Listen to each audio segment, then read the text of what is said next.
Čiže ide iba o Dobre, pokračujeme. omladenie teda v tejto oblasti okolo úst, bezprostredne týchto drobných vrások, takýchto maličkých, ktorí sa tvoria samozrejme viac u fajčiarov, ale aj u nefajčiarov.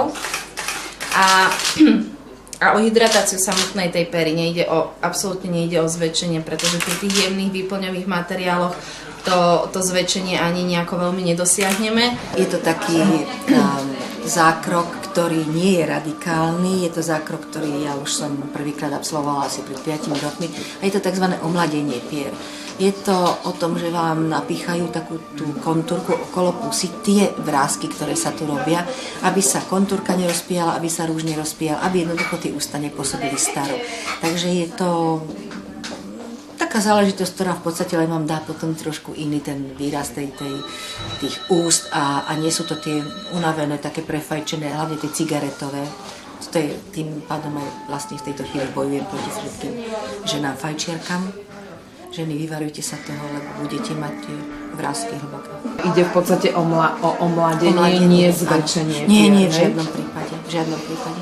Doporučili by ste to babám, je to bezbolestné, bolí vás to? No nie je to bezbolestné, čo už, no tak je to píchanie ihlou, hej, no tak sú ľudia, ktorí neznesú pichnutie ani injekcie bežnej, keď sa idú dať očkovať a sú hysterickí z toho a toto je proste napíchanie pár tých pichov okolo tej celej pusy.